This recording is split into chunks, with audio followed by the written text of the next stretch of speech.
अस्सलामुअलैकुम, सुबह बखैर and a very good morning to all of you. भाई कल के शो का आप लोगों ने बहुत अच्छा फीडबैक दिया और कल का शो था ही बहुत प्यारा, क्योंकि कल का शो हमारा था हमारी प्यारी माओं के हवाले से। मेरे साथ जो मेरी गेस्ट मौजूद थी उन्होंने अपनी मदर्स के हवाले से, अपनी अम्मियों के हवाले से जो प्यारी प्यारी यादें थी वो हमारे साथ शो में शेयर की। और माँ का ज़िक्र इतना बाबरकत वाला होता है कि आप अपनी अम्मी की बात करें तो आपके शो में ऐसी बरकत डलती है कि फिर लोग आपसे उतनी वालिहाना मोहब्बत का इजहार भी करते हैं। माँ के अंदर अल्लाह पाक ने फितरती तौर पे इतनी मोहब्बत अपने बच्चे के लिए डाली होती है कि अल्लाह पाक भी जब इंसान से अपनी मोहब्बत का इजहार करते हैं ना, तो अल्लाह पाक माँ की मोहब्बत का ही जो है वो हवाला देता है कि मैं तुमसे 70 माँओं से ज़्यादा मोहब्बत करने वाला हूँ। ये है माँ। एक माँ एक बच्चे को इस दुनिया में लाने के लिए इतनी तकलीफ़ों से गुज़रती है, इतनी तकलीफ़ों से गुज़रती है कि यकीन माने कि अल्लाह पाक ने अगर इसके दिल को इतना नर्म और गुदास और अपने बच्चे की मोहब्बत से सरशार ना किया होता तो शायद जब वो एक बार बच्चा पैदा कर लेती तो शायद वो बच्चे को दोबारा देखती भी नहीं। इतनी वो तकलीफ़ों से गुज़रती है, लेकिन जैसे ही वो अपने बच्चे को अपने सीने से लगाती है वो अपनी तमाम तर तकलीफ़ों को भूल जाती है। एक चीज़ जिसकी हम अपनी जो नई माएँ हैं उनको प्रिपेयर नहीं करते वो ये है कि हम उनको बताएं कि बेटा इसके बाद आपकी बॉडी में क्या डिफरेंट तब्दीलियाँ आएंगी। नहीं पता होता। मुझे भी लग रहा था कि भाई एक बार मेरा बच्चा पैदा होगा और उसके बाद मैं बिल्कुल वैसी हो जाऊँगी जैसे मैं पहले होती थी। मेरी तो बॉडी मेरे कंट्रोल में है, लेकिन आपकी बॉडी आपकी कंट्रोल में नहीं रहती। बहुत सारी ख़वातीन की जो डिलीवरीज़ होती हैं बहुत ट्रॉमेटिक भी होती हैं। कुछ नॉर्मल डिलीवरीज़ होती हैं और कहीं पे बड़ी बुरी सिचुएशन में आपको सी सेक्शन भी करना पड़ जाता है। तो ये हर चीज़ का ना आपकी बॉडी पे एक टोल होता है। अच्छा, सिर्फ टोल ये नहीं कि आपकी फ़िज़िकल, आपकी मेंटल हेल्थ पे बहुत टोल होता है भाई इसका। आप पे एक बड़ी रिस्पॉन्सिबिलिटी आ जाती है। कहीं कहीं आपको लग रहा होता है कि एक नई ज़िंदगी है, मैं सही नहीं कर पा रही इसके साथ, मैं इसका सही ख्याल नहीं रख पा रही। आप एक गिल्ट में चले जाते हो कहीं कि आप, क्योंकि आपकी नींद भी पूरी नहीं होती और आपको वो सपोर्ट हासिल नहीं होती। क्योंकि देखिए हम वही पाकिस्तानी हैं भाई, हम जब किसी घर बच्चा पैदा होता है ना, जाते हैं और सबसे पहले कॉट की तरफ जाके देखेंगे अल्लाह मियाँ बच्चा कितना प्यारा, क्या नाम रखा। माँ को हमने नहीं देखा। सबसे पहले बात, एक पॉइंट जिससे मैं आज शो का आगाज़ करूँगी वो ये कि जब आप किसी घर बच्चे की पैदाइश हो ना, सबसे पहले जाके माँ को प्यार किया करें। वो एक बड़ी तकलीफ़ से गुजरी है, उसको प्यार करें, उससे कहें हम तुम्हारे साथ हैं। बहुत सारी माँ को ये कहने वाले लोग मौजूद नहीं होते, तभी वो एक डिप्रेशन वाले फेज़ में आ जाती है जब उसे चीज़ें हैंडल नहीं हो रही होती। उस पर एक बड़ी रिस्पॉन्सिबिलिटी होती है। तो जो पोस्टपार्टम डिप्रेशन, आज हम इस वाले से बात करेंगे। और फाइनली अब लोगों में इस चीज़ का इदराक भी आ गया कि जी पोस्टपार्टम डिप्रेशन क्या है। हम पिछले तो दहाइयों ये बात करते हैं कि जी पोस्टपार्टम डिप्रेशन इज़ रियल, यानी कि ये हकीकत है। और अब इससे निमटना कैसे है, आपने और मैंने ऐसी ख़वातीन जो पोस्टपार्टम डिप्रेशन से फ़ाइट कर रही हूँ उनको उससे निकालना कैसे, आज हमने शो में इस हवाले से बात करी। मेरे साथ शो में मौजूद हैं डॉक्टर उस्मा हमीद जो कि जनरल फिजिशियन हैं। मेरे साथ मौजूद हैं डॉक्टर आयशा याकूब, गायनेकोलॉजिस्ट हैं। उनके साथ मौजूद हैं डॉक्टर मारिया जबीन जो कि assistant professor obstetrics and gynaecology Liaquat National Hospital से हैं। और साथ में मेरे साथ मौजूद हैं सफ़िया दोस्त मोहम्मद जो कि साइकोलॉजिस्ट हैं। आप चारों ख़वातीन को अपने शो में खुश आमदीद कहना चाहती हूँ। और सबसे पहले मैं आपसे सवाल ये करना चाहती हूँ कि क्या पोस्टपार्टम डिप्रेशन तमाम ख़वातीन में होता है और इसके केस की शिद्दत भी एक जैसी होती है या फिर डिफरेंट होती है? देखिए, सब ख़वातीन में तो नहीं होता। जैसे अभी हम क्लिप भी देख रहे थे उसमें भी बता रहे थे पोस्टपार्टम डिप्रेशन जो है पाकिस्तान में उसकी शरह काफ़ी ज़्यादा है बनिस्बत पूरी दुनिया के। सबसे ज़्यादा तो खैर अफ़गानिस्तान में, लेकिन यहाँ पे काफ़ी ज़्यादा है। अच्छा, मुझे तो लगता था कि शायद वेस्ट में ज़्यादा है क्योंकि वहाँ पे जो फैमिली सिस्टम है वो जॉइंट फैमिली सिस्टम नहीं है हमारे साथ। तो फिर हमारे बड़े बुजुर्ग संभालने वाली होती हैं, वो तन्हाई का शिकार ज़्यादा होते हैं। लेकिन आप बता रही कि पाकिस्तान में बहुत है। देखिए, पाकिस्तान में मसला ये है कि जहाँ पे ब्लेसिंग होती है ना, साथ साथ वही ब्लेसिंग यहाँ पे कर्ज बन जाती है। जब आपके साथ बहुत सारे लोग होते हैं और आप वैसे ही बहुत सारे डिफरेंट चीज़ों से इमोशनली मेंटली गुजर रहे हैं, साइकोलॉजिकली, उसके साथ साथ बहुत सारे लोग और मौजूद हैं जो आपको पिन पॉइंट करें। अच्छा, बच्चे के साथ ये नहीं किया, अच्छा तुम बुरा क्यों महसूस कर रही हो, ऐसा तो नहीं है। इसको मतलब अपने को प्रूव भी करना है फॉरन ही कि मैं अच्छी माँ हूँ। हाँ, और मतलब आप इसको ये समझ लें कि 4th ट्राइमेस्टर चल रहा है आपका, ये 3rd ट्राइमेस्टर। बिल्कुल ऐसे 4th ट्राइमेस्टर। जी। तो जब उस एक बच्चा डिलीवर करने के बाद, जैसा आप अभी कह रही थी कि कितनी पेन से वो गुजरती है, जब आपके हार्मोन्स का लेवल पिछले 9 महीने में एकदम पीक पे था, अब वो हार्मोन्स नहीं है, उसका एकदम क्रैश हुआ है, उसके बाद एक अलग ही आप साइकोलॉजिकल उस पर चले गए। और ये ज़रूरी नहीं कि आपको आपकी प्रेगनेंसी अच्छी हो गई तो फिर ये आपको कभी नहीं होगा। आपको पहले बच्चे में नहीं हुआ, दूसरे में हो जाएगा, दूसरे में नहीं हुआ, तीसरे में हो जाएगा, कहीं भी हो सकता है, कभी भी हो सकता है। जब आप को इस तरह के हार्मोन्स का एकदम फॉल हो जाए, इसके अलावा साइकोलॉजिकली आप इस तरह की सिचुएशन से गुजर रहे हों कि आपको मेंटल फॉग हो रहा है, यानी चीज़ें ही समझ नहीं आ रही क्या हो रही हैं, डिसीजन आप ले नहीं पा रहे, आपके अंदर मूड बहुत ज़्यादा चेंज हो रहे हैं, इरिटेबिलिटी हो रही है, रेज हो रही है, आपको नहीं समझ आ रहा है कि मैं क्या करूँ। अगर बच्चा रो रहा है और आपको समझ में ना आ रहा हो तो माएँ बड़ा बेबस फील करती हैं, कि तकलीफ में भी आ जाती है, गिल्ट में भी आ जाती है, गिल्ट भी फील करती हैं, होपलेस भी फील करती हैं। तो बहुत सारी जगहों पे आप पे होता है, इमोशनली आपका बहुत ज़्यादा, जैसे आपको हेल्पलेसनेस की भी फीलिंग आएगी, आपको सैडनेस की भी फीलिंग आएगी, आपका मूड अच्छा नहीं रहेगा, आपको जो चीज़ें पहले अच्छी लगती थी वो इंटरेस्ट नहीं करेंगी, और वो फिर आपको वो समझ भी नहीं आ रही है मेरे साथ हो क्या रहा है, क्योंकि वो जानती नहीं, आपको रोना भी आ रहा है और आपको नहीं पता चल रहा है कि हाँ, और आप जस्टिफाई भी नहीं कर पाते ना, क्योंकि दुनिया आपको ये कहती है आपको तो इतनी बड़ी नेमत मिली है, आप कहाँ से इस तरह से फील करें। और वो नाकदरी, बेशुक्रे लोग, हाँ वैसे हमने भी बच्चे पैदा किए, हमने तो देखो कितने ज़्यादा बच्चे पैदा किए हैं, हमें तो कभी कोई ऐसा मसला नहीं हुआ, ये सुनने को भी मिलती ना बातें। और अब जैसे आप कही थी ना, लोग आते हैं मिलने को, आते हैं सीधा बच्चे को देखते हैं, माँ को तो पूछ नहीं रहे ना, जो जिसने से गुजरी है वो तो आराम से निकल के आगे सो रहा है।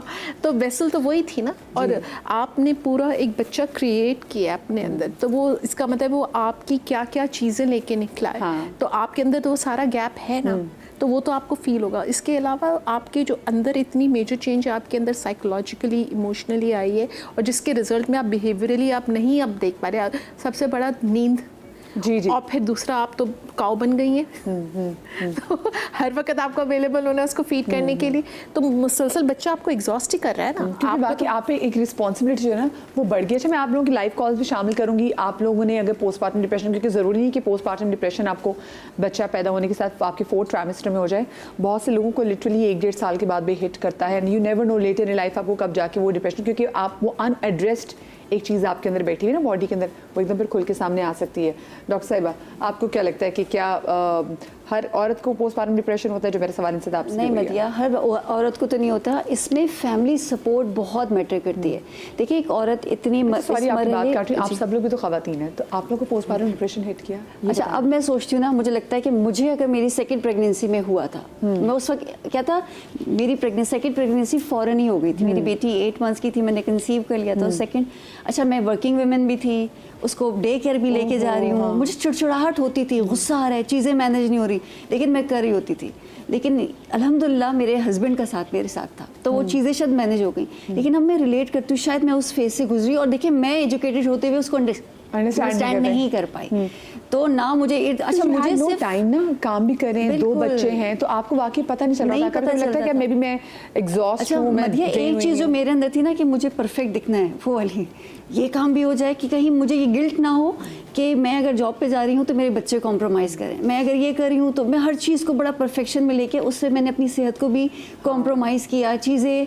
लेकिन अब मैं चाहती हूँ जब मेरे पास कोई मेरी पेशेंट आती है उसको ज़रूर एजुकेट करूँ, ये सब चीज़ें सेकेंडरी है, पहले अपनी हेल्थ को देखें, फिर आपकी हेल्थ अच्छी होगी तो आपके बच्चे भी सफ़र नहीं करेंगे, आपके बच्चे भी हेल्दी होंगे। क्योंकि डॉक्टर इस्मा, हम सबको देखिए, हमें इतना पता है कि मैं एक परफेक्ट एंकर नहीं बन सकती, मैं एक परफेक्ट कुक नहीं बन सकती, पर हम सबको ये ज़रूर है कि हमने एक परफेक्ट माँ बनना है। तो माँ बनने के लिए जो मुझे लग रहा है, वो कि आप हैं परफेक्ट माँ, अल्लाह मैंने आपके, ये लोगों की एक्सपेक्टेशन बहुत होती है। देखिए एक माँ से ज़्यादा, आपने बड़ा अच्छा इंट्रोडक्शन दिया था कि अल्लाह ताला ने अपने आप को कहा है कि मैं माँ से ज़्यादा 70 गुना प्यार, मोहब्बत का पैमाना माँ है, बिल्कुल। तो अब देखिए लोगों की एक्सपेक्टेशन ये होती है कि लोग हमें बताते हैं कि तुमने ये नहीं किया तुम अच्छी माँ नहीं हो, तुमने ये नहीं किया तुम अच्छी माँ नहीं। कैसे? आप थोड़ा सा टाइम दें, उसको अंडरस्टैंड करने दें। हालांकि और मुझे सबसे ज़्यादा अफसोस मत इस बात का होता है, जो टॉन्ट या जज कर रहा होता है वो खुद भी एक औरत होती है। अच्छा नहीं, ज़रूर नहीं औरत, मैंने आदमियों को भी देखा है, मतलब आदमी भी उनकी बात करते थे कि हाँ भाई अगर तुम लोग तो बच्चों को टाइम देते नहीं तो बच्चे के साथ तो होगा। कभी आप रहते हैं बच्चे के साथ? सही बात, मतलब आपने ना बच्चा देखा है ना, साल में 2 दफा आपने बच्चा देखा है, आप कैसे जज कर सकते हैं किसी की भी पेरेंटिंग को? औरत तो उस फेज से गुजरी है ना, उसको पता है। लेकिन वही बात है कि ये अंडरस्टैंड करना बहुत ज़रूरी है। देखिए कोई जल्दी माँ बन जाता है, कोई देर से माँ बनता है। फीलिंग सबकी, वो सारा फेजेस सारे ही होते हैं। मसला ये सिर्फ आता है कि हम अंडरस्टैंड नहीं करते कि हम अगर हमें वो सहूलतें नहीं मिली तो हम आगे वाले को भी सहूलत नहीं देंगे। अच्छा डॉक्टर आयशा, मुझे बताएं कि ऐसा हो सकता है, सॉरी आप बात करें। मैं ये कहना चाह रही थी, जो उन्होंने कहा ना कि दूसरे लोग ही नहीं खाली होते, हम खुद ही अपने आप को बहुत, हमारे अंदर एक इतना स्ट्रॉन्ग इनर क्रिटिक बैठा है जो हमारी हर चीज़ को जज करता है कि मैं अब ये क्यों नहीं कर पा रही, मैं ऐसा क्यों नहीं कर पा रही। तो दूसरों को तो छोड़ ही देना, हम तो अब नहीं आपको इतने जूते मार रहे हैं कि बस। बिल्कुल, बात बिल्कुल सही है। हम खुद, क्योंकि हमें चीज़ें नहीं करनी आ रही होती ना हमें किसी ने समझाया होता है, और क्योंकि परफेक्ट बनना है ना, तो इसलिए दिमाग में परफेक्ट बनने के लिए। डॉक्टर साहब मुझे बताएं कि क्या, जैसे उन्होंने बात की कि किसी भी एज में आपको बच्चा हो, सो क्या कोई ऐसी पर्टिकुलर एज आपके सामने आती है कि जी इस एज की अगर ख़वातीन जो है वो माँ बने तो उनको ज़्यादा डिप्रेशन होता है, और आगे क्या कोई एज किसी के लिए है? जी बिल्कुल मदिया, इसमें ये कि जो टीन एज ग्रुप्स है जिसको हम वल्नरेबल पॉपुलेशंस कहते हैं, वो एक्सट्रीम ऑफ रिप्रोडक्टिव एज है। 18 से 20 साल तक की माएँ और 35 से 45 साल तक की माएँ, ये बहुत हाई रिस्क पॉपुलेशन है। और इस दौरान जो मसले मसाइल होते हैं एंटीनेटली पोस्टनेटली, वो ज़्यादा ख़राब होते हैं एज़ कम्पेयर टू 20 से 35 साल की उम्र की माएँ जो होती हैं। उनके आउटकम्स भी बेहतर होते हैं एंड कंपैरेटिवली उनको लेस इन्वेस्टिगेशंस का सहारा लेना पड़ता है। अच्छा, आप तो खुद भी गायनेकोलॉजिस्ट हैं, आप गुजरी इस पोस्टमार्टम डिप्रेशन जी से? जी। अच्छा, उसमें ये है कि पोस्टमार्टम डिप्रेशन तो देखिए बहुत बड़ी अम्ब्रेला टर्मिनोलॉजी है। इसमें ब्लूज़ भी होते हैं, साइकोसिस भी है एंड डिप्रेशन भी। इसके मुझे टाइप्स बताएं, ब्लूज ज़्यादा खौफनाक हैं या ये पोस्टमार्टम डिप्रेशन जो है, या फिर साइकोसिस ज़्यादा खौफनाक है? देखिए, ब्लूज़ और डिप्रेशन, साइकोसिस ज़्यादा ख़तरनाक है। साइकोसिस में जो माँ है वो बच्चे को भी हेट करती है, उसको मारती है, उसको लाइक उसका बिल्कुल इंटरेस्ट। वेस्ट में बहुत सारी देखेंगे। अभी वेस्ट में क्या, मैं अभी पाकिस्तान में देखती हूँ, जो पिछले में खातून ने अपने 3 बच्चों को मार दिया है बड़े आराम से, और गला काट के मारा। तो मुझे लगता है शायद ये भी आगे फॉर्म होगी, बिकॉज वो यस नहीं रिस्पॉन्सिबिलिटी ले पा रही। आपको बुखार होता है, खांसी होती है, तो कोई आपको सर पे हाथ लगा के देख लेता है क्या ये तो बुखार हो रहा है, खांस रहे हैं तो ये जी टीबी तो नहीं है, बीमार है। लेकिन दिमागी जो मसाइल हैं, जो मेंटल हेल्थ नज़र ही नहीं है, आता। उसका कोई टूल नहीं है असेस करने का ना। एक औरत है, वो 9 मंथ्स प्रेगनेंसी है, अब उसकी क्या कॉम्प्लिकेशंस उसके साथ चल रही हैं, नोबडी अंडरस्टैंड। उन सबको लेते ऐसा ही होता है, ऐसा ही होता है, फिर करके जब वो डिलीवर हो जाती है, whatever the mood off the delivery, तो उसको कोई असेस नहीं कर पाता। अगर एपिजियोटमी है तो पेन्स हो रहा है, स्टिचेस में पेन हो रहा है, बच्चे को बार बार देखना है उसको, तो दैट्स रीज़न ये सारी चीज़ें मिल के इवेंचुअली मेंटल डिसऑर्डर या मेंटल हेल्थ को डिस्ट्रॉय करती हैं। तो इसका मतलब डॉक्टर साहब, मैं बहुत सारी हमारी लड़कियां जो कि पहले किसी ना किसी डिप्रेशन या एंग्जाइटी का शिकार होती हैं, अगर उनको पोस्टमार्टम डिप्रेशन हो जाए तो वो कितना सीवियर हो सकता है? वो तो डेफिनेटली, वो आपका सवाल बिल्कुल इम्पोर्टेंट है। देखिए, ये डिपेंड करता है, अमूमन वो ख़वातीन जिनको डिप्रेशन की प्रीवियस हिस्ट्री होती है उनमें चांसेस पोस्टमार्टम डिप्रेशन का, साइकोसिस का डबल हो जाता है। और साथ में अगर फैमिली हिस्ट्री उनकी हो तो ये और वर्सन करता है इस एलिमेंट को, राइट। तो इन पेशेंट्स में हम बड़ा मोहतात रहते हैं, शुरू से ही साइकेट्रिस्ट को इन्वॉल्व करते हैं थ्रू आउट एंटीनेटली, उनको मेंटली प्रिपेयर करते हैं, क्योंकि हमें पता होता है कि डिलीवरी के बाद में जो फेज़ आने वाला है that is quite difficult for her, right. क्योंकि हार्मोनल चेंजेस आती है, अपार्ट फ्रॉम दिस एक नया बेबी आ रहा है, एक माँ है, okay, she can not take care of her self. अब उसको एक नए बेबी की भी टेक केयर करनी है, तो बहुत सारे स्ट्रेसेस होते हैं, उसकी स्लीप एडिक्वेट नहीं होती है, she is going through a lot of the pains, stitches का पेन होता है, ब्रेस्ट फीडिंग के चैलेंजेस होते हैं, so many things are come together. तो इस वजह से शुरू से ही इन पेशेंट्स में हमें बहुत मोहतात रहना और चाहिए। डॉक्टर साहब, क्योंकि खुद आपकी बॉडी पे आपका वो कंट्रोल नहीं रहता। आपकी बॉडी जैसे पहले आपकी बड़ी ताबेदार होती है, but once it delivers the child, वो फिर अपने मुताबिक चलती है। वो फिर आप कहते हैं यार ये मेरे कंट्रोल में क्यों नहीं आ रही। मतलब बहुत से लड़कियों को होता है कि चाचा मैं वापस उस बॉडी पे आ जाऊँ, नहीं आ सकते।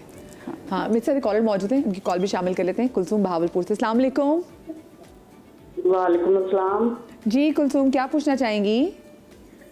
मैं ये कह रही हूँ कि मुझे ना मेरे काफी सारे बच्चे फौत हो गए, उसके बाद से ना मुझे डिप्रेशन है, एंजाइटी, डिप्रेशन, अब खौफ रहता है ये और ज़हनी दबाव रहता है, उसकी वजह से ना मुझे पैनिक अटैक होते हैं, सीने में दर्द होता है बहुत ज्यादा, और ना तबीयत खराब रहती है, और इतना इलाज करवाया है तो कुछ दिन के लिए सही हो जाता है, फिर दोबारा होने लग जाता है। मुझे पहले बताएं, आपकी वैसे शादी कौन सी उम्र में हुई थी? मेरी 21 साल। 21 साल में। और कितने बच्चों की आपकी डेथ हुई है? मेरे 8 बच्चे फौत हुए हैं। 8 बच्चे? ये आपके मिसकैरेजेस हुए हैं, ये बच्चे पैदा होके फौत हुए हैं? पैदा होते हैं, 5 बच्चे पैदा होके फौत हुए हैं, वो घंटा 2 घंटे इस तरीके से जिंदा रहते हैं। अच्छा, वो फिर ना रोते नहीं है, वो कह रहे बच्चा रोता नहीं है आपका। ओहो उसका सांस सही तरीके से नहीं आता, पता नहीं क्या मसला है। वो ना अब मैं चाहती थी, मेरे हस्बैंड कहते कि चलो एक अल्लाह ताला एक बेटा दे दे, आप चाहते थे, लेकिन ना अब 7 साल हो गए जब मेरे मिसकैरेज हुआ था, उसके बाद नहीं हुए बच्चे। अच्छा, अब आपकी एक ही बेटी है? जी मेरी एक बेटी है, वो 9 में पढ़ती है। 9th में पढ़ती है। Oh my God. अच्छा, मेरे साथ जो डॉक्टर्स का पैनल, आप मेरे साथ लाइन पे रहें, मैं चाहूँगी अगर मेरे पैनल आपसे कोई सवाल पूछना चाहे, आपसे उनसे पूछना चाहेंगी कोई सवाल? मैं सिर्फ इस पे अच्छा, कुछ अगर सवाल पूछना तो डॉक्टर साहब हमसे पूछ रहे हैं। उन्होंने कहा ना कि जैसे बच्चा पैदा होता है रोता नहीं है इनका। जी पूछना ये चाहूँगी कि इनको ब्लड प्रेशर, शुगर या थायराइड की बीमारी तो नहीं है? कुलसूम, आपको ब्लड प्रेशर, शुगर या थायराइड की बीमारी तो नहीं है? ब्लड प्रेशर अब होने लग गया हाई, पहले नहीं होता था, अब हो रहा है। और ना अब टेस्ट करवाया, थायराइड का मसला बताया है। फैमिली हिस्ट्री थायराइड की वजह से ये डिप्रेशन होता है? नहीं, लेकिन फैमिली हिस्ट्री में आप क्या पूछना चाह रही हैं? फैमिली हिस्ट्री में आपकी कोई फैमिली में कुछ ऐसा डिप्रेशन का, कोई जहनी बीमारी का कुछ था मसला कभी कुछ? नहीं किसी को भी नहीं है, मुझे ही है बस। अच्छा ठीक अभी जी। इनकी उम्र कितनी है? अच्छा, मेरी अभी कजन मैरिज है, तो लोग कहते हैं ये शायद कजन मैरिज है, इस वजह से हो जाती है अच्छा। तुम्हारे मिसकैरेज। कुलसूम, आपकी अभी एज क्या है?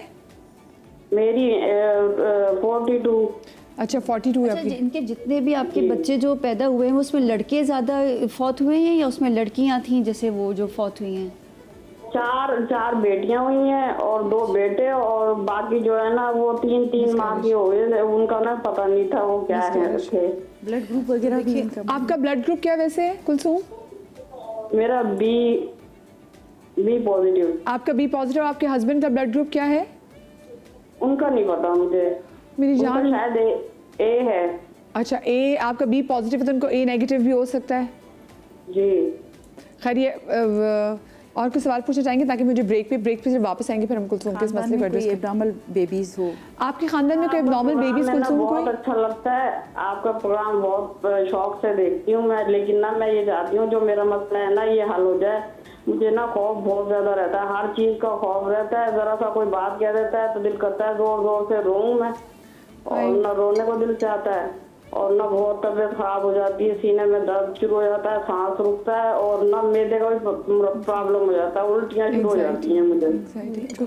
ट्रॉमा भी आपके ऑफ कोर्स। देखिए, आप जो आपने नंबर आपने सिर्फ बता दिए, यकीन माने वो नंबर सुन के ना मैं तो अंदर से मुझे लगता है आई मर गई हूँ मैं कि जैसे आपने बात बताया 5 बच्चे, मेरा एक मिसकैरेज हुआ था, यकीन माने उससे मुझे रिकवर करने में इतना मुझे टाइम लगा था। तो आपके तो मिसकैरेज भी हैं, आपके तो बच्चे इस दुनिया में आने के बाद, तकलीफ सहने के बाद बच्चे की डेथ भी होगी, तो आपका तो मेरी जान ट्रॉमा बहुत है।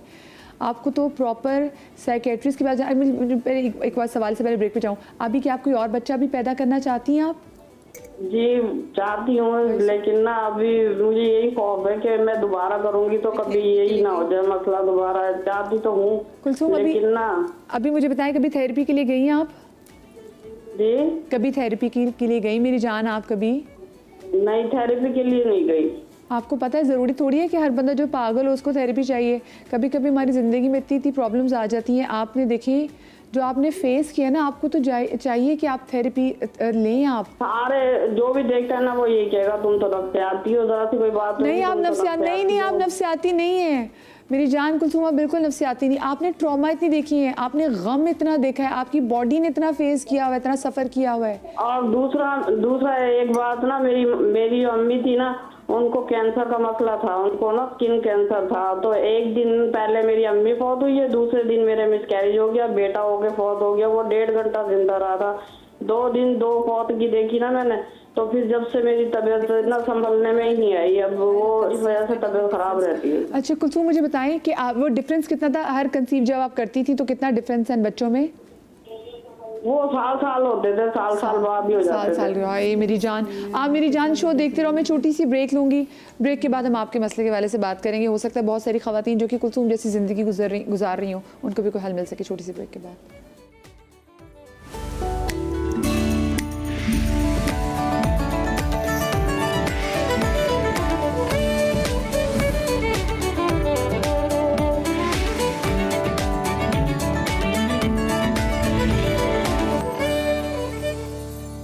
Welcome welcome back after the break. और ब्रेक के बाद हमें लैला रहीमी साहिबा ने भी ज्वाइन किया है, जो कि सेक्शन है nursing administration Liaquat National Hospital से हैं। और क्योंकि दुनिया भर में आज पाकिस्तान में भी दुनिया भर की तरह नर्सिंग का आलमी दिन मनाया जा रहा है, तो बहुत ज़रूरत है कि हम इस शोबे के हवाले से बात भी करें कि ऐसा शोबा जो कि मुख्तस होता है हमारी देखभाल के लिए, लेकिन समहाउ अगर हम हॉस्पिटल्स वगैरह में देखते हैं, मुझे लगता है कि हम डॉक्टर्स वगैरह को तो वेस्ट में तो भाई जितना आप डॉक्टर्स को रिस्पेक्ट दे रहे थे तो आप नर्स को भी रिस्पेक्ट दे रहे थे, लेकिन समहाउ पाकिस्तान में वो सिस्टम नहीं है। तो बहुत ज़रूरी है कि हम इसको एक्नॉलेज भी करें। तो मैं लैला साहिबा आपको शो में खुश आमदीद भी कहती हूँ। और ब्रेक पर जाने से पहले हमारे साथ कुलसूम मौजूद थी बहावलपुर से। और कुलसूम, मैंने ऐसी किसी की ज़िंदगी में ऐसी प्रॉब्लम नहीं देखी, ऐसा किसी का गम नहीं देखा जो मैंने कुलसूम का देखा है। कि कुलसूम ने बताया कि उनके इतने बच्चों की डेथ होगी, तकरीबन 8 बच्चों की डेथ हुई है। और एक जब उनके बच्चे की डेथ हुई तो उसी दिन उनकी अम्मी की डेथ भी हुई थी। जब बच्चा डिलीवर किया तो बच्चा भी जो है वो रोता नहीं था, बच्चे की भी डेथ होगी। तो उनको सबसे पहले मैं आप चारों से सुनना चाहूँगी कि आप उनको क्या सजेस्ट करना चाहेंगे। एक तो हमने बोला कि अनएड्रेस्ड इनका ग्रीफ भी है, माँ की भी डेथ होगी और उसके बाद बच्चे की भी डेथ होगी। ग्रीफ माँ का भी है, और जैसे उन्होंने बताया कि हर 1 साल के बाद वो कंसीव कर रही थी, तो उनकी बॉडी भी कभी हील नहीं हुई। डिप्रेशन भी है, एंग्जाइटी भी है, ट्रॉमा भी है। पर आप नफ्सियाती नहीं है, मैं आपको फिर बता दूँ। हाँ, जो लोग आपको नफ्सियाती कह रहे हैं कुलसूम, वो बेसिकली नफ्सियाती हैं। हाँ, क्योंकि देखिए जो लोग आपको नफ्सियाती कह रहे हैं वो इसलिए कह रहे हैं क्योंकि जब वो आपको आपका एक्सेप्ट करेंगे कि हाँ आपके साथ जो प्रॉब्लम्स हो रही हैं वो जेन्युइन है, तो फिर वो उनके माशरे में नहीं है ना, एक्सेप्टेंस ही नहीं है उस चीज़ की। तो वो हम जैसे पेट का दर्द नॉर्मलाइज कर देते हैं ना, हम ये क्यों नहीं नॉर्मलाइज करते कि हाँ कोई शख्स बुरा भी महसूस कर सकता है, किसी को सैडनेस भी हो सकती है, किसी को एंग्जाइटी, किसी को खौफ भी आ सकता है। देखिए इनको एंग्जाइटी है क्योंकि हर आने, एक तो उन्होंने बताया कि उनके हस्बैंड को बेटा चाहिए, तो उनको डबल एंग्जाइटी है कि बच्चा सर्वाइव करेगा नहीं करेगा, दूसरा बेटा होगा नहीं होगा। हर महीने की एंग्जाइटी है, हर दिन की एंग्जाइटी है, क्योंकि उन्होंने ये भी बताया कि 3 महीने में भी बच्चे उनके मिसकैरेज हो गए और पैदा होने के बाद भी हो गए। तो उनकी बॉडी तो मुसलसल हर वक्त एक हाई अलर्ट नहीं हाई अलर्ट मोड में, क्योंकि जैसे ही आपको एंग्जाइटी हुई आपका ट्रॉमा सिस्टम किक इन कर, सॉरी ट्रॉमा नहीं है, आपका थ्रेट सिस्टम किक इन कर गया। जब थ्रेट सिस्टम किक इन कर गया इसका मतलब है इम्यूनिटी आपकी खुद ब खुद स्लो डाउन हो गई है।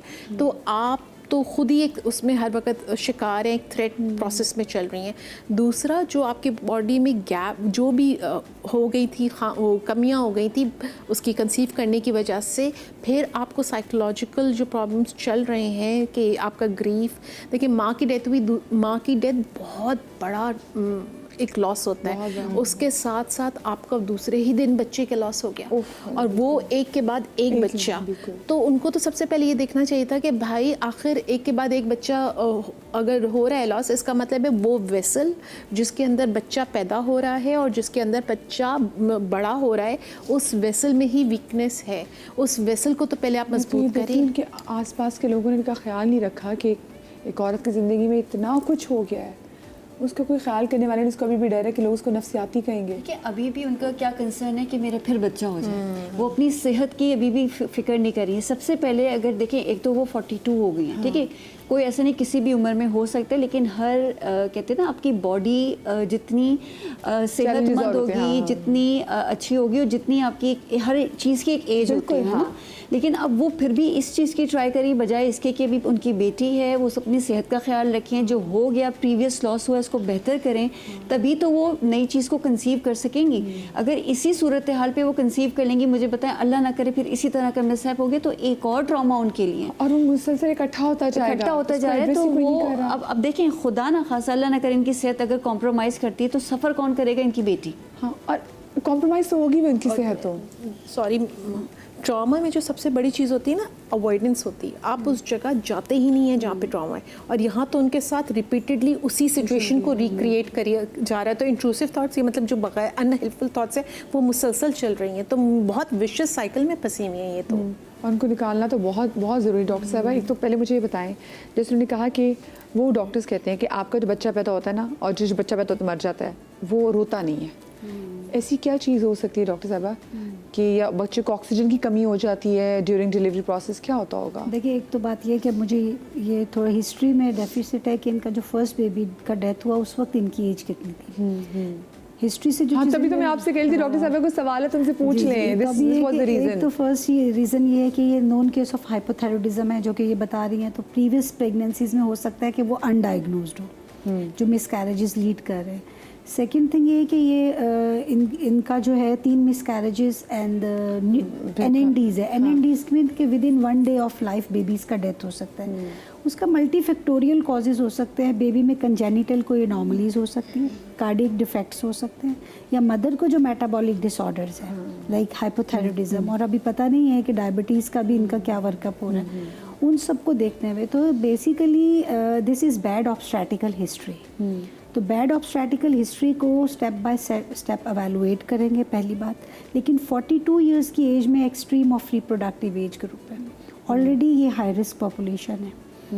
तो मेरे ख्याल में ये है कि इनके पास एक आउटकम तो है, तो ये उसी पे रहें और अपनी जो है हेल्थ को प्रमोट करें, लाइक उसके साइकोलॉजिकली प्रॉब्लम्स को एड्रेस करें, अपना BMI बेहतर करें, और जो अंडरलाइंग मेटाबॉलिक डिसऑर्डर्स इनको अभी डायग्नोस हो गए हैं हाइपोथायराइडिज्म, उसको वेल कंट्रोल करें।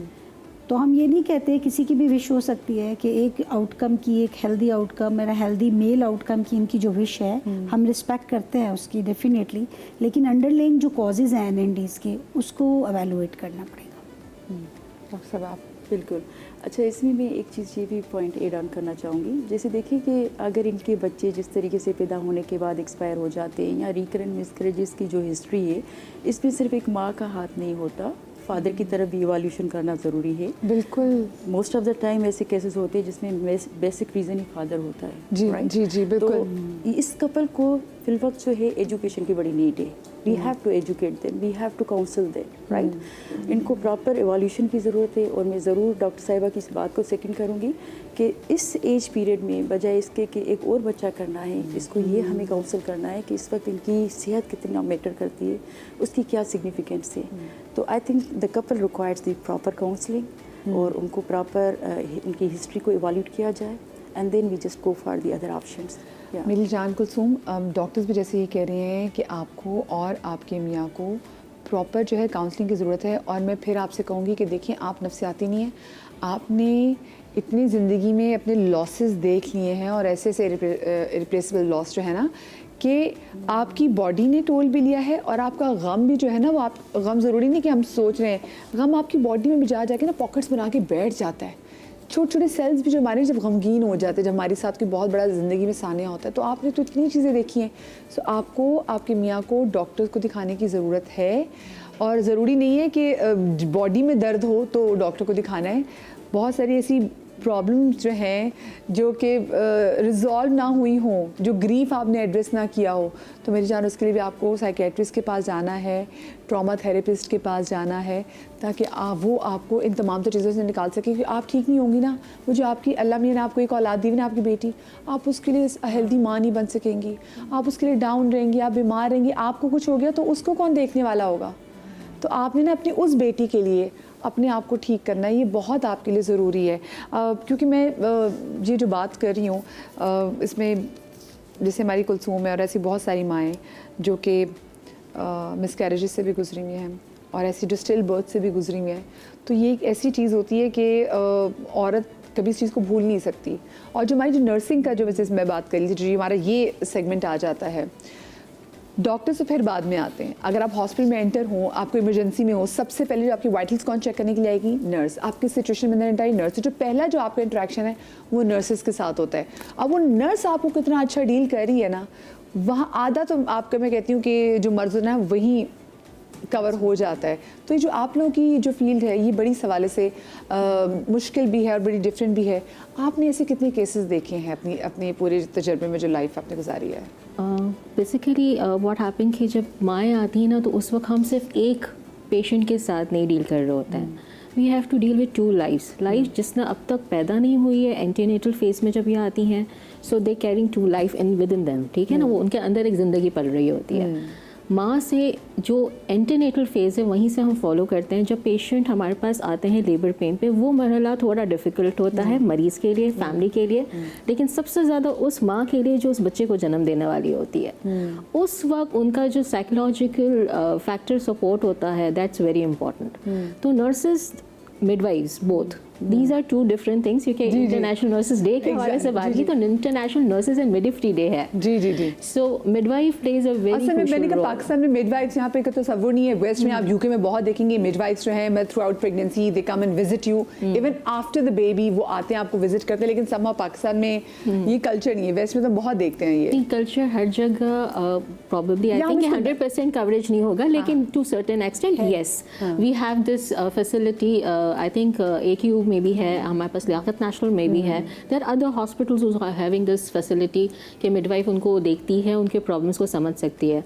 बस सिर्फ ये चीज़ है कि नर्स के ऊपर आपका एक भरोसा, एक investment can make them so confident. उनको इतना वो मजबूत कर देती है कि जब वो पेशेंट के पास खड़े रहती है तो शी नीड्स टू सी कि she is the first priority. तो जब वो केयर करती है तो नॉर्मल रूटीन से हट के कोई एबनॉर्मलिटी साइन, कोई ऐसी साइन, कोई ऐसा सिम्टम स्मार्टनेस के साथ अगर वो कैच कर ले, ये चीज़ें बहुत अच्छे से एड्रेस हो सकती है. सही. अच्छा, गुफ्तगू को आगे बढ़ाएंगे लेकिन मुझे छोटी सी ब्रेक लेनी है. आप लोग की लाइव कॉल्स भी शामिल करेंगे बट आफ्टर द ब्रेक.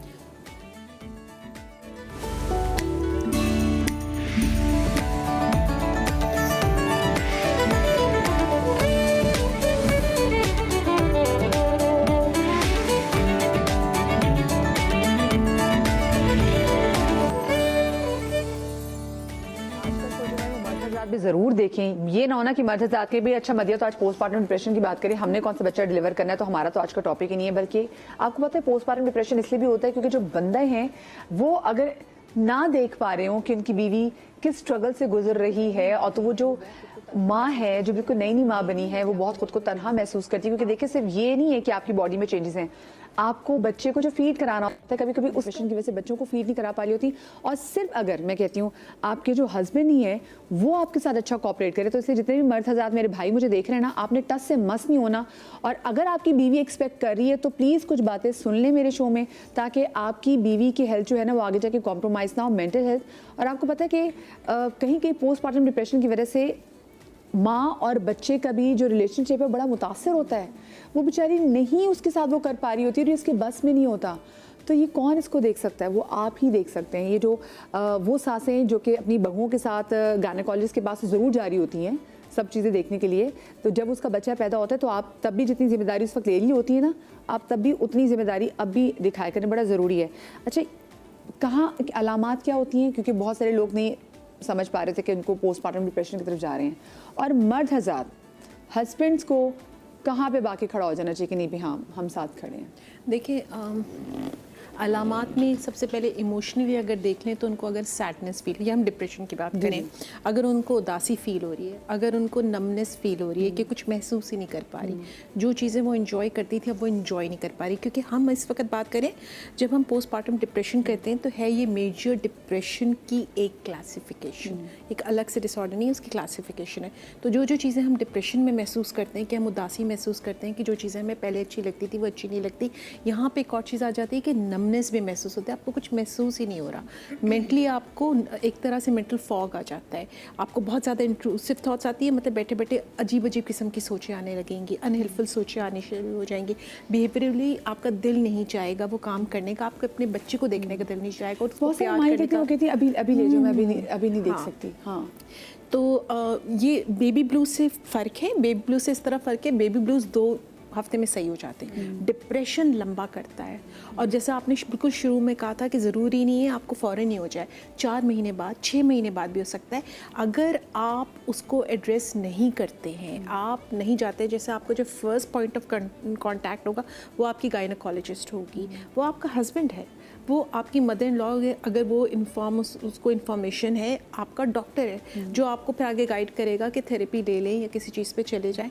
जहाँ तक आप मुझसे सवाल कर रही थी कि हस्बैंड इस वक्त क्या करें, जब इस तरह की अलामात देखें, 1 दिन 2 दिन ठीक है, लेकिन अगर वो देख रहे हैं परसिस्टेंट कि वो हो रही है और उसमें तब्दीली नहीं आ रही, तो इस चीज़ को आप डांटे नहीं, नेगेटिव ना हो कि तुम क्यों नहीं देख रही बच्चे को, तुम्हें क्या हो गया है, तुमको अभी क्या है, तुम्हें बस आराम लग गया है. तो मायना दुनिया में सबने बच्चे पैदा किए हैं, तुमने अलग मखलूक को. ये बातें बहुत स्टेपल चीज़ें जो औरतों को सुनने को मिलती हैं. अब पहले बच्चे में तो नहीं हुआ, अब अचानक से तुम्हें नखरे आ गए, तुम्हें भी बहुत नहीं, ये बहुत ज़रूरी नहीं है कि उसके पहले बच्चे में नहीं हुआ तो दूसरे में नहीं होगा या तीसरे में नहीं होगा, कभी भी हो सकता है। उसके बिहेवियर्स को देखें, अगर उससे नहीं हो रहा है तो आप स्टेप इन करें और बाउंड्रीज रखें। जैसे हम हर चीज़ में कहते हैं ना बाउंड्रीज, जो नहीं कर पा रही हैं उसको मना कर दें। इसमें इतना ज़्यादा देखिए, जो चीज़ आप कहते हैं नहीं मुझसे क्यों नहीं हो पा रहा, मैं और पुश करती हूँ, और अरे आप में जान ही नहीं है, आपकी मेंटल कैपेसिटी नहीं है, इमोशनल कैपेसिटी ही नहीं है, और आप एडिड बर्डन डाल देंगे अपने ऊपर कि जब आपने आपको पुश करेंगी जो आप करने के इस वक्त काबिल नहीं है। हमारी सोसाइटी आपको इस बारे से नहीं लगता काफ़ी ज़्यादा, डॉक्टर साहब आप भी शायद मेरी बात से सेकंड करेंगी, कि इस मामले में इतनी अनजस्ट है? क्योंकि हम समझते हैं कि एक तो नॉर्मल डिलीवरी ही होनी चाहिए। बहुत सारी ख़वातीन जो नॉर्मल डिलीवरी नहीं कर पाती हैं और जिनको सी सेक्शन से गुजरना पड़ता है, वो बेचारी भी बहुत ज़्यादा प्रेशर में आ जाती है, क्योंकि उसको लग रहा था मैं तो अच्छी माँ नहीं, अब मैं लोगों को मुँह क्या दिखाऊंगी, क्योंकि अब लोग इसको क्या पता माँ बनना क्या होता है, इसने तो ऑपरेशन करा लिया अपना। मधिया, माँ चाहे वो सिजेरियन सेक्शन से हो या नॉर्मल डिलीवरी हो, प्रोसेस थ्रू आउट वही रहता है, तकलीफ उसको वही होती है। ठीक है, एक जो लोगों ने इसको कह दिया है ना कि तकलीफ से बचने के लिए इसने सी सेक्शन कराया, ये बहुत बड़ी गलत वो है। ये उसको देखें, ये जो हम कह रहे हैं पोस्टमार्टम डिप्रेशन एकदम से नहीं होता। लोगों के रवैये, लोगों की जो स्ट्रेस आपका लेवल बढ़ रहा है, एक तो वैसे ही वो फिजिकल पूरी उसकी जिस्म के अंदर तब्दीलियाँ आ रही थी, फिर ये बातें, फिर एक्सेप्टेंस उसको लोग नहीं कर पा रहे। वो फ़ौरन एक्सपेक्ट करते हैं कि आज डिलीवर किया, कल से वो खड़े होके किचन में काम कर रही होगी, उसके अंदर कोई चेंजेस नहीं होंगी। उसको एक्सेप्टेंस चाहिए, वो उसने नई बच्चे को पैदा किया है, उसको एक्सेप्ट करने में, उसकी बॉडी एक्सेप्ट करने में भी उसको भी टाइम चाहिए। वो हम लोग चाहे देखें, चाहे हमें जितने भी क्लोज हमारे रिलेटिव्स हो, वो टाइम नहीं देते। इवन हस्बैंड जो मैंने देखा वो कोऑपरेट नहीं करते।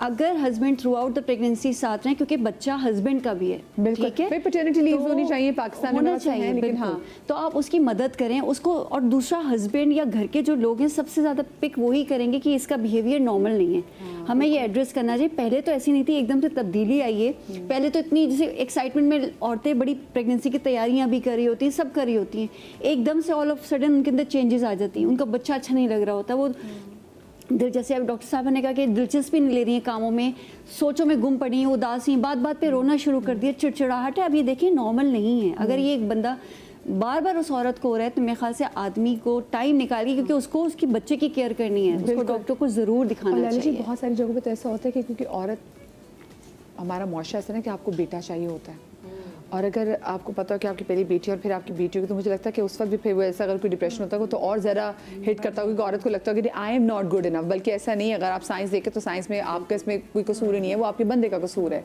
ठीक है, कि अगर आपके यहाँ अगर बेटी या कोई कसूर नहीं कहूँगी, मतलब ही इज़ द रीज़न। तो आप लोग तो ये बिल्कुल फर्स्ट हैंड ऐसी बहुत सी चीज़ें देखते होंगे ना, और क्योंकि रवैये जो एकदम घर वालों के भी चेंज होते हैं, तो आप मतलब अगर नर्सिंग के डिपार्टमेंट को देखें तो दे आर द वन जो सबसे पहले बेबी से इंट्रोड्यूस भी करवाते हैं, वो नर्सेज ही होती हैं। बिल्कुल, तो वो तो बिल्कुल फर्स्ट हैंड का एक्सपीरियंस होता है कि अच्छा जी बाप का, दादी का, घर वालों का क्या रिएक्शन आ रहा है सामने से। There are situations I can recall 5 years back we encountered one of the event like this. आप ज़्यादा बात करें। हाँ, ठीक है, 5 साल पहले कुछ ऐसा ही हमने एक्सपीरियंस किया था कि when the baby was born, the grandmother basically जो दादी हैं वो बड़ी कंसिडर की कि कैसा है बेटा, क्योंकि आखिर तक उनको ये कहा गया था अल्ट्रासाउंड में, आजकल तो वैसे डिस्क्लोज नहीं करते हैं, लेकिन सम व्हाट देयर हैड इंफॉर्मेशन। मैं आपसे रिक्वेस्ट करूंगी कि बहुत से लोग हमें देख रहे हैं, बहावलपुर छोटे शहरों के लोग भी हमें देख रहे हैं ना, फिर उनको लगेगा यार मधिया हमारे लिए शो नहीं कर रही। ठीक है, तो मैं अवामी लोगों के लिए शो, राइट। तो उसके अंदर जब बच्चे का जेंडर क्या है, या बच्चा लड़का है लड़की है, ये अक्सर एक होता है right from the day one when the mother conceive. तो वो एक स्ट्रेसफुल सिचुएशन मदर के लिए है। क्यों हमारे यहाँ माइंडसेट क्यों नहीं कि अल्लाह जो भी दे हेल्दी दे, बिल्कुल सेहत के साथ दे, माँ की भी सेहत अच्छी रहे, बच्चे की भी सेहत अच्छी रहे। एक सिचुएशन जो हमने एक्सपीरियंस की थी कि they were not ready to see the baby at all, मतलब the father was not ready, मतलब उसको गोद में लेने से वो इनकार कर दिया गया था। उस वक्त हमारे डॉक्टर्स ने सबने मिलकर बड़ी हमारी हेल्प की थी, उनकी पूरी फैमिली को, दादी, नानी, all family members were called, उनको बुलाया गया, उनको एड्रेस किया गया। बहुत मुश्किलों से वो माने और एक्सेप्टेंस आई है उनमें। Till those 5 days that female जो हमारी जो वो माँ थी, वो एक तो बच्चे के लिए परेशान, उसकी खुद की अपनी सेहत के लिए परेशान, देन एक एडिशनल ससुराल वालों का सपोर्ट मिलने, जी, उनका सपोर्ट जिस वक्त उसको चाहिए था वो नहीं था। तो अक्सर जब नर्सेज या मिडवाइफ जाती थी वो रोती भी थी।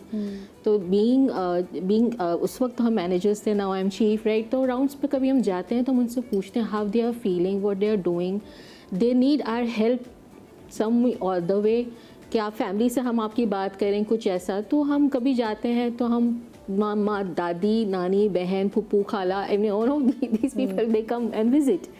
तो वो जो खाला, फुप्पू, दादी, नानी बैठी है तो हम उनसे भी इंटरेक्ट करके निकलते हैं कि यू नो जस्ट इनको सिर्फ ये एहसास दिलाएं कि जर्नी यहाँ नहीं ख़त्म हुई है। बच्चा बाहर आ जाने से ये फेज़ यहाँ ख़त्म नहीं होता, असल जंग तो वहाँ से शुरू होती है। बिल्कुल ऐसे ही। और शुरू ऐसे होती है कि माँ को अपने दोबारा उस स्ट्रक्चर में, उस हेल्थ के उसमें आने में टाइम लगता है। तो उसका डाइट, उसकी ग़िज़ा का ख्याल रखना, उसको किस वक्त क्या खाना है, क्या नहीं, रेस्ट देना, उसको मेंटल पीस कहाँ मिलता है, ये सारी चीज़ें। लेकिन जब हम देखते हैं कि बच्चे का फादर वहाँ मौजूद होता है तो हमारी नर्सेस कोशिश करती हैं कि उनको ऐसी टीचिंग दे जो दे तो वो माँ को रही होती है, लेकिन इनडायरेक्टली वो उनको भी कर रहे हैं। पंजाबी में कहते हैं कि कहना तीनून ते सुनाना नून, यानी कि अपनी बेटी को बात करके ना अपनी बहू को सुनाना। तो ये बड़ा अच्छा एक तरीके का अगर ऐसा होता है। लेकिन अब वो आप जैसे बता रहे कि अगर बाप अगर रेडी नहीं था बच्चे को पिक करने में, तो आप सोचें कि माँ को उसकी तो रिस्पॉन्सिबिलिटी और बढ़ गई, क्योंकि हमारे that was a third baby girl ना। सो माय गॉड, हाँ। तो दिस ये आज भी इस माशरे में ये बात एग्जिस्ट करती है। लेकिन अगर आप देखें, आप भी बेटी हैं, I am also daughter to somebody, वो भी बेटी हैं, we all females are sitting, हम भी बेटी हैं। सो बेटी किसी भी मुकाबले में मर्दों से कम नहीं होती। और मैं आपको मज़े की बात बताऊँ, हम 2 बहनें हैं, लाइक वी हैव 4 सिबलिंग्स, 2 बहनें 2 भाई। और उसमें भी कभी कभी मुझे लगता है जब ज़िंदगी में कभी बहुत टेंशन आ गई, जैसे अम्मी अब्बा भी, अम्मी बीमार हो गई ना, तो मैं कहती हूँ अल्लाह में आई विश मेरे लिए बहुत सारी चीज़ें मैं कहती हूँ अल्लाह में काश मुझे जैसे हमारी एक और बहन होती, 2 बहनें कम है, एक और बहन होती। तो बहनें ऐसी होती हैं, बेटियाँ ऐसी होती हैं। मेरे भी अम्मा बाबा कभी बड़े खुश होकर मुझे कहते थे अल्लाह मियाँ तुम्हें तुम्हारी जैसी बेटी दे, क्योंकि इतना ज़रूरी है बेटियों का होना। और हम अभी भी मुआशरे में कह रहे कि नहीं जी औलादे नहीं। और मैंने यकीन माने, मैंने अपने आसपास देखा, जैसे हमारे घर हमारा डोमेस्टिक स्टाफ भी होता है, वो जो लड़कियां काम कर रही होती ना, वो 4-4, 5-5 बहनें काम कर रही थी और सपोर्ट एक भाई को करने के लिए, क्योंकि उस भाई ने मुल्क से बाहर जाके काम करना है। तो वो अपनी तनख्वाहें वाला अपना सब कुछ जो है ना अपने उस भाई पे लगा रही थी, और वही भाई मुड़ के पूछ नहीं रहा होता, जो कि इतने मन्नतों मुरादों वाला होता है। और यहाँ पे मतलब किसी भी स्ट्रैट ऑफ सोसाइटी में चले जाएँ, बेटियाँ हर जगह, चाहे वो बहुत ही आप हाई एंड पे हों, बहुत सर्व कर रही होती हैं, या बहुत निचले तबके की बच्चियाँ भी आप देख रही हो, तो वो अपने माँ बाप की बड़ी खिदमत कर रही होती हैं। माइंडसेट चेंज करने की ज़रूरत है। आप देखें कि आप औलाद है, औलाद से बड़ी नेमत कोई नहीं हो, चाहे वो बेटा हो चाहे वो बेटी हो, ठीक है।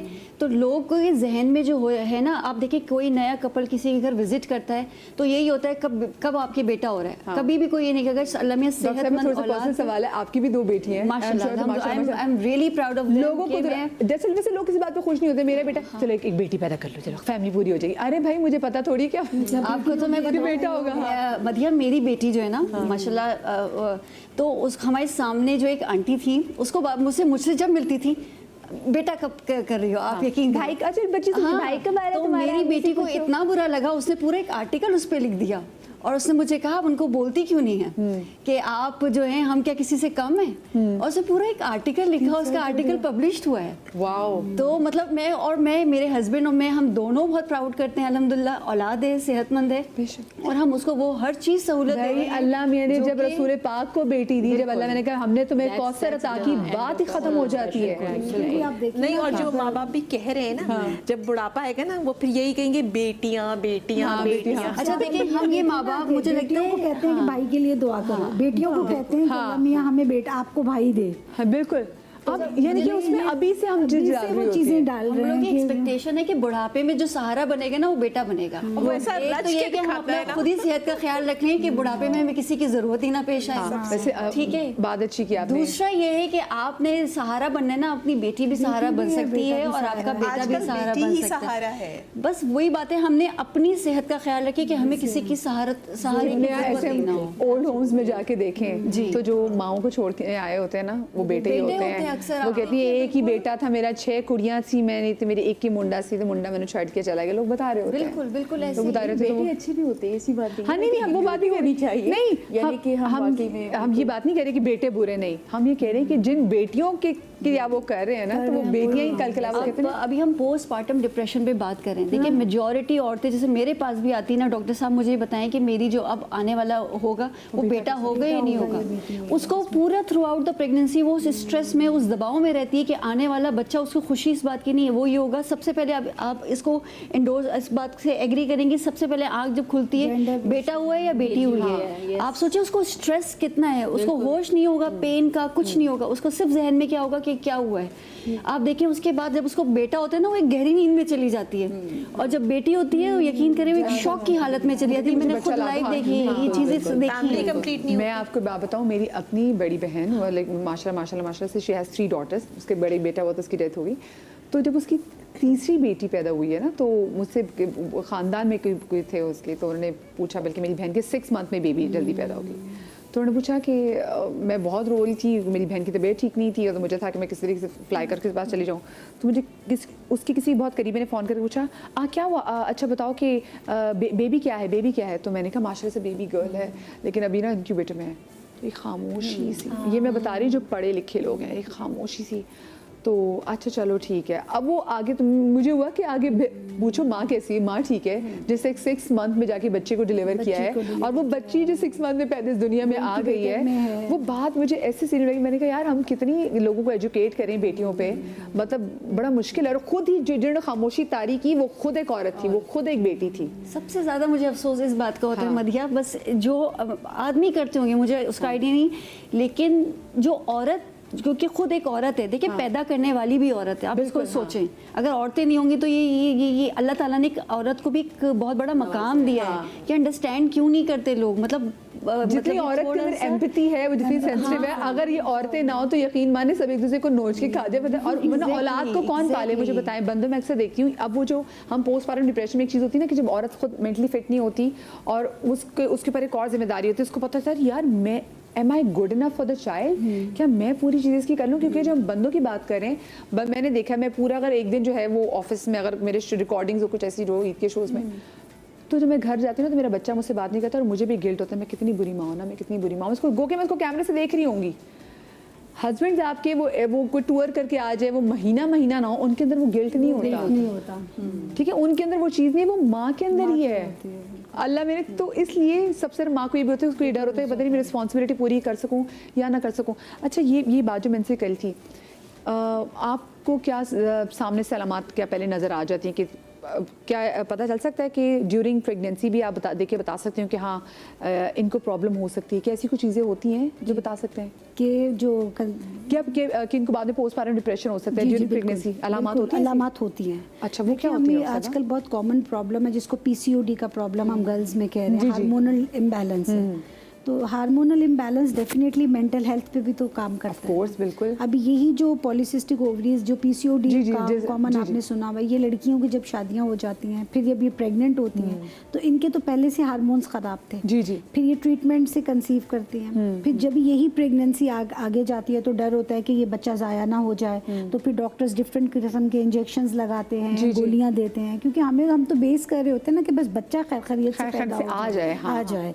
तो रादर देन हम इस चीज़ को सोचते ही नहीं है कि जितना भी हार्मोन्स, ऑलरेडी इस औरत के हार्मोन्स ख़राब थे, अब हम ऊपर से और हार्मोन्स दे रहे हैं, फिर इसकी क्या आफ्टर डिलीवरी इफेक्ट्स हो सकते हैं। तो ये पेशेंट्स जो है वो 99% डिप्रेशन में जाते हैं। जैसे डॉक्टर साहब मैं लोगों के देखती हूँ जिनकी फेल्ड IVFs होते हैं, जी, हाई रिस्क प्रेगनेंसीज इसीलिए कहते हैं, और जब उनकी IVF फेल हो जाते हैं तो वो भी बहुत टेरिबल टाइम से गुजरते हैं, चले जाते हैं। फिर ये भी बच्चे बॉर्न होते हैं तो डेफिनेटली किसी वजह से इनका C सेक्शंस हो जाता है। कोई सोशल प्रेशर्स भी होते हैं कि अल्लाह ने 3 साल बाद दिया है, दवाई से ठहरा है, तो नॉर्मल का रिस्क ना लें, ऐसा भी है। या जेंडर पता कर लेते हैं कि बॉय है तो खैरियत से हो जाए। देखिए ये सोशल स्टिग्मास हैं, सोशल भी होता है कि देख लें कि बॉय है तो फिर जाके खैरियत से हो जाए तो आप C सेक्शन की तरफ चले जाते हैं। अभी हमें प्रेशर्स होते हैं, ये सोशल प्रेशर्स होते हैं बिल्कुल, लेकिन डेफिनेटली एक डॉक्टर तो अपने सिंसियर है अपने प्रोफेशन से, वो अनजस्टिफाइड चीज़ें नहीं करेगा, वो तो वही करेगा जो चीज़ें हो रही हैं उसके साथ। लेकिन ये कि ये पेशेंट जैसे ही बेबी डिलीवर करते हैं तो या तो चीखें मार के रोना शुरू हो जाते हैं, उनको यकीन ही नहीं आता कि उन्होंने एक बच्चे को जन्म दे दिया है। फिर ये देखिए मेरी प्रोफेसर भी यही कहती थी कि एक हामला औरत का 6 हफ्ते तक कब्र का मुंह खुला रहता है। बिल्कुल बिल्कुल। मैं अच्छा ये बात मुझे करनी है, लेकिन छोटी सी ब्रेक के बाद कहीं मत जाइएगा।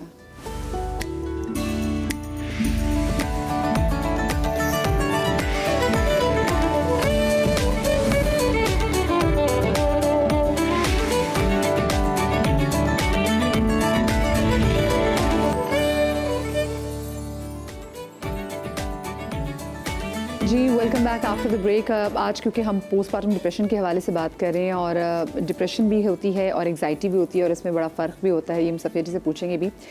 लेकिन उससे पहले एक और चीज़ भी होती है कि जब बच्चा कंसीव करते हुए भी अक्सर जो कपल्स होते हैं उनको बहुत ज़्यादा प्रॉब्लम का सामना करना पड़ता है। अब क्योंकि देखिए लोगों की हमारा लाइफस्टाइल बहुत ज़्यादा चेंज हो गया हुआ है, हम जो हवा जो है जिसमें हम सांस ले रहे हैं वो बहुत मुख्तलिफ हो गई है, वो हेल्दी नहीं है हमारे लिए। जो हम खा रहे हैं, जो हमारा लाइफस्टाइल है, ये जो मैं अक्सर लोगों से कहती हूँ कि जो रात के जो ढाबे वाले भी खुल चुके हैं, जो चाय कॉफ़ी और कॉफ़ी के बेपनाह इनटेक आजकल जो हम ऑफकोर्स हम चीज़ें खा रहे हैं हमें पता नहीं चल रहा, बट येस ये हमारी बॉडी पे जाके अंदर जाके बहुत सारे अपने असरार जो मुरतब भी कर रहे हैं। स्ट्रेस लेवल भी एक और चीज़ है और इसकी वजह से हम देखते हैं कि फर्टिलिटी के मसले मसाइल। अब मैं बहुत यंग लोगों को भी देखती हूँ कि जिन लड़कियों की बहुत जल्दी शादी भी हुई होती है, मतलब 19-20 साल की भी उम्र में जिन लड़कियों की शादी होती है वो भी फर्टिलिटी के जो मसाइल हैं उससे गुजर रही होती हैं। और प्लीज़ मैं फिर एक बार फिर से कहूँगी, सिर्फ औरत का कसूर नहीं होता, यहाँ पे बंदों का भी उतना ही आप उसको समझें कि उनको भी ये प्रॉब्लम फेस करनी पड़ती है कि उनके अंदर भी इनफर्टिलिटी के मसले मसाइल होते हैं।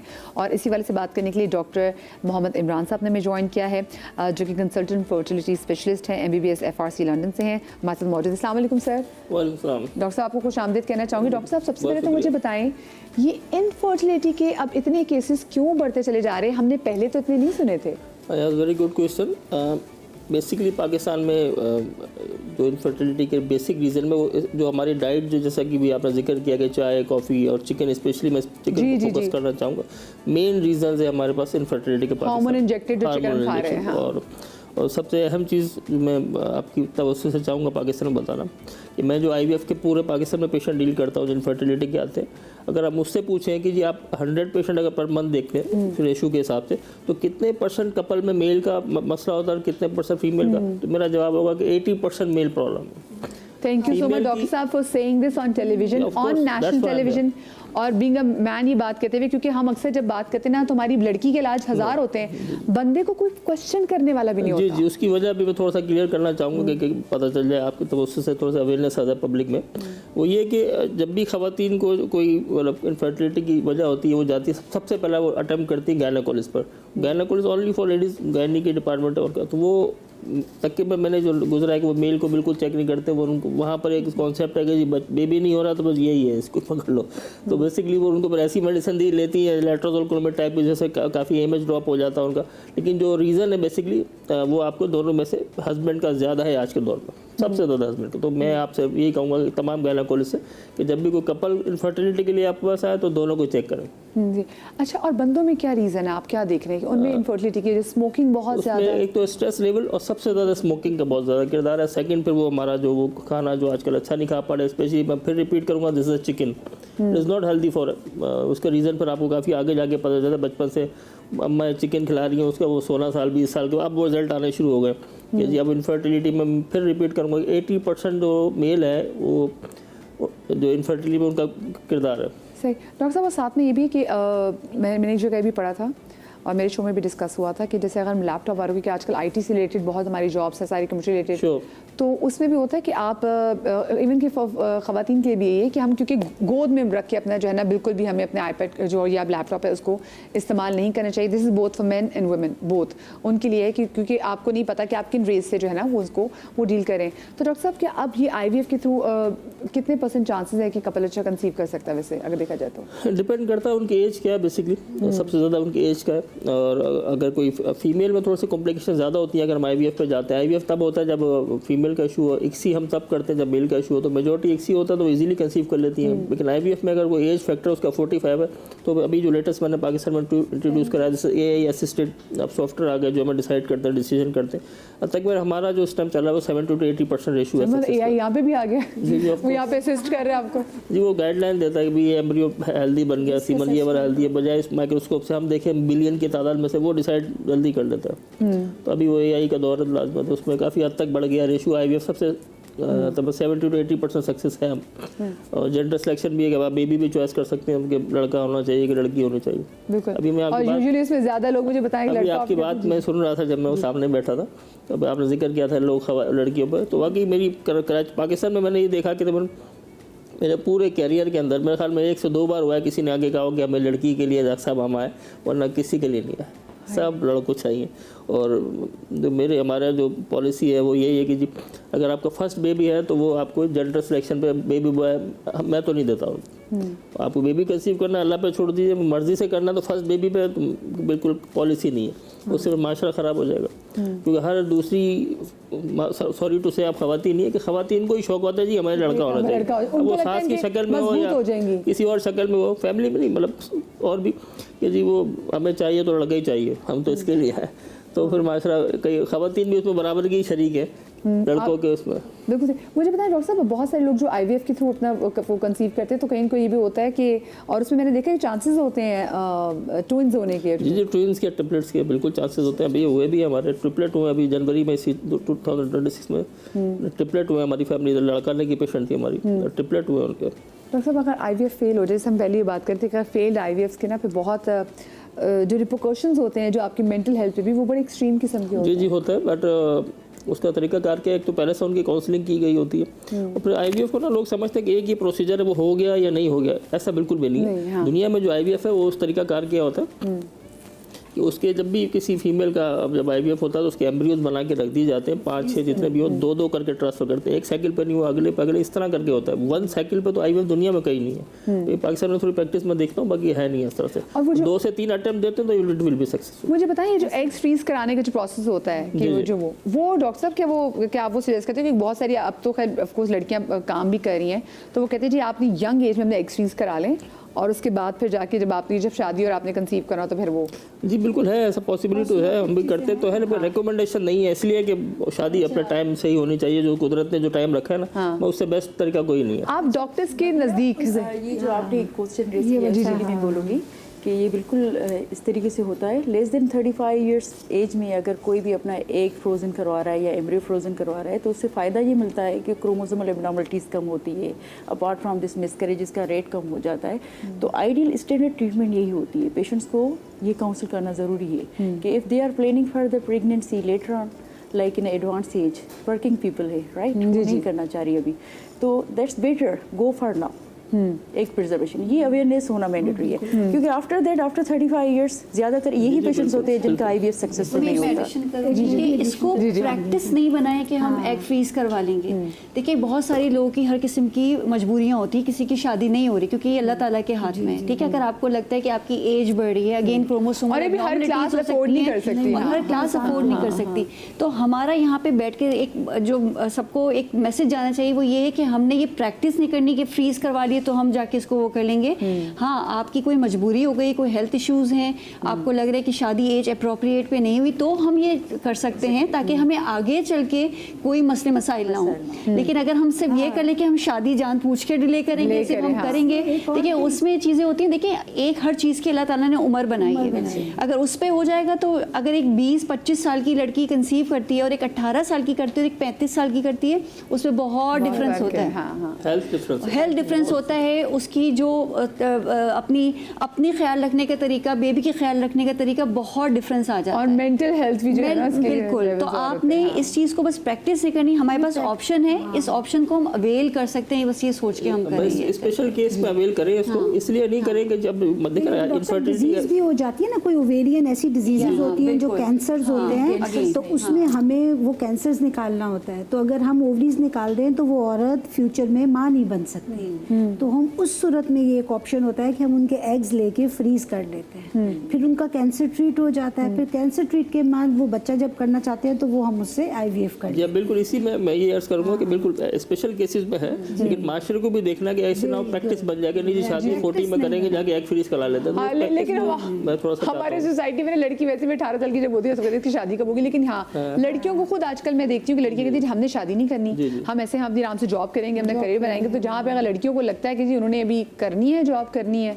तो फिर भाई आप पर है, और ये हर कोई बंदा अफोर्ड नहीं कर सकता। हमारे पास है और लेकिन हमारे माशरे में शादी तो एक लाइक एक मॉडिफाइड फॉर्म ऑफ मासी है ना, जो शादी के बाद वो इससे घबराती हैं लड़कियां कि कपड़े भी धोने पड़ेंगे, मतलब बहुत सारे कोर्स है, रिस्पांसिबिलिटीज है। मैं कुछ नहीं कहूंगा, लेकिन ये कहूंगा कि ये एग फ्रीजिंग केसेस में तो करें, अदरवाइज बना लिया है। इसमें वही बात है, हम सबकी बहुत ज्यादा ये अपने माइंडसेट सेट करना पड़ेगा। शादी 2 लोगों की होती है जिसमें मियाँ और बीवी दोनों को मिलके काम करना है ना, तो शुरू में ही मुझे लग रहा है कि जहाँ हम इतनी चीज़ों पे इन्वेस्टमेंट करते हैं वहाँ कम्युनिकेशन को बेहतर कराएं जिसमें हम बातें कर जैसे सकें। डॉक्टर साहब मैं देखती हूँ कि अच्छा से कम्युनिकेशन ऐसे बेहतर होती है कि आप जो लफ्ज़ बोले ना उसमें भी आप मोहतात हो जाते हैं। जैसे मैं वेस्ट में देखती हूँ लोग अगर आप एक्सपेक्ट करें, आप ये नहीं कहते माई वाइफ इज़ प्रेग्नेंट और माई वाइफ इज़ एक्सपेक्टिंग, तो कहते हैं we are expecting a baby, we are pregnant, ठीक है ना। तो वो जो टर्मिनोलॉजी ना वी की, तो उसी से उस औरत को लगता है कि हाँ मेरी जो है ना रिस्पॉन्सिबिलिटी। और मैंने डॉक्टर साहब वहाँ पे देखा है, हम जब ट्रैवल करते हैं मुझे पाकिस्तान आगे फिर होता है कि यार ये हमारा सिस्टम ही ख़राब है। हम बच्चे का पैम्पर चेंज कराना है, अगर मैं कोई दुबई बार में उसमें बाहर कहीं गए में,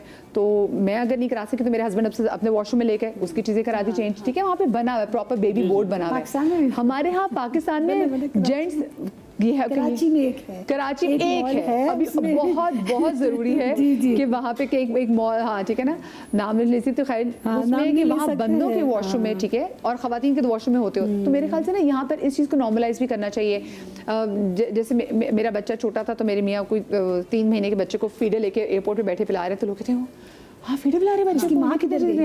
हाँ लोग तो अच्छा कुछ बंदे आके बड़ा खुश भी हो रहे हैं कि हमें बहुत अच्छा लग रहा है आपको देखिए कि ये आपको एग्जाम्पल सेट करनी चाहिए। तो मेरे ख्याल से बड़ा ज़रूरी है कि हम इसको रिस्पॉन्सिबिलिटीज़ को अगर बांट लेंगे ना, तो जो आज का हमारा टॉपिक है ना ये पोस्टपार्टम डिप्रेशन, वो शायद उसमें किसी हद तक आपको हेल्प ज़रूर मिलेगी। डॉक्टर साहब अदर देन IVF क्या हमारे पास, क्योंकि जो बड़े बुजुर्ग हैं ना वो ऐसी नई टर्मिनोलॉजी आती है ना तो उसी से बिदक जाते हैं कि ये क्या तरीका हो गया है जी। तो क्या कोई और ऐसा तरीका है जिससे हम इनफर्टिलिटी को डील कर सकें? तो वो आता तो इसी में ART के अंदर ही आता है सारी चीज़ें। प्रोसीजर तो यही है, मतलब जिसके देखिए ART वहाँ आती है। ART कहते हैं बेसिकली असिस्टेड रिप्रोडक्टिव टेक्नोलॉजी, जिसमें आप एक कपल जो कंसीव नहीं कर पा रहा, डॉक्टर उसमें उसको असिस्ट करता है कि भैया जो इसके स्पेशलिस्ट होता है कि भैया आप कैसे कंसीव कर सकें किसी भी इशू की वजह से, वो लेट मैरिज है या कोई और मेल की प्रॉब्लम है व्हाटएवर। तो लेकिन वो करना तो प्रोसीजर ही पड़ेगा उसका। अच्छा मैंने बहुत सी जगहों पे देखा है कि एक बार अगर आप IVF के थ्रू बच्चा कंसीव कर लें तो आपकी नेक्स्ट डिलीवरी खुद ही नॉर्मल बड़े आराम से नॉर्मली आप कंसीव कर लेते हैं। डॉक्टर साहब इसकी क्या वजह है, इसके पीछे क्या है? डिपेंड करता है ना फैक्टर कौन सा है। अगर तो मेल फैक्टर है तो वो तो ठीक नहीं हो सकता, लेकिन अगर फीमेल फैक्टर है तो हार्मोन्स से उसकी बॉडी के बहुत सारे हार्मोन्स नॉर्मल हो जाते हैं। तो मेल फैक्टर में लेस चांस है for the next time spontaneous, मतलब दूसरी प्रेगनेंसी में भी उनको ट्रीटमेंट ही लेना पड़ेगा। लेकिन औरत के मामले में ये है कि एक दफ़ा अगर उसने टेस्ट ट्यूब बेबी किया है, रीज़न ये है, सॉरी कि अमूमन जब एक फीमेल को बच्चा हो जाता है तो उसका जो मेंटल स्ट्रेस होता है वो काफ़ी हद तक डिक्लाइन हो जाता है, जिसकी वजह से वो खुद ब खुद कंसीव कर लेती है। जी अक्सर लोग ना इसी स्ट्रेस में मैं कंसीव नहीं करी, जब आप एक बार छोड़ दोगे तो नहीं अल्लाह पे छोड़ देते हैं। खवातीन में जो बेसिक का होता है ना बहुत हाई लेवल वो स्ट्रेस है, जो कि आजकल बहुत ज़्यादा है। इसको मैं कहूँगा कि इसको बिल्कुल गायनी पर जाए तो वो स्ट्रेस को ज़रूर उनका कम करे। मेन रीज़न IVF फेलियर भी हो या वैसे नेचुरल भी हो, वो उसका उनका स्ट्रेस लेवल है। और डॉक्टर साहब देखा जाए आज का जो हमारा पोस्टपार्टम डिप्रेशन में भी जो हम कह रहे हैं तो वो भी यही है कि वो बेचारे इसका स्ट्रेस ही है, वो पहले कंसीव करने से पहले भी इसका स्ट्रेस है और देन पैदा करने के बाद भी। लेकिन देखिए डिप्रेशन और एंग्जाइटी में फ़र्क है, इस पे आगे भी जाके हम ज़रा शो ज़रूर करेंगे। अल्लाह पाक आप तमाम तो जो देखने वाली माओं को बहुत हेल्दी रखे और जो औलाद की मुतमन्नी ख़वातीन है अल्लाह पाक आपको साहिब औलाद करे। आप सबको बहुत शुक्रिया, शाद रही आबाद रही, अल्लाह पाक आपको औलाद के गम से महफूज रखे। ज़िंदगी रही तो आपसे कल मुलाकात होगी। अल्लाह हाफ़िज़।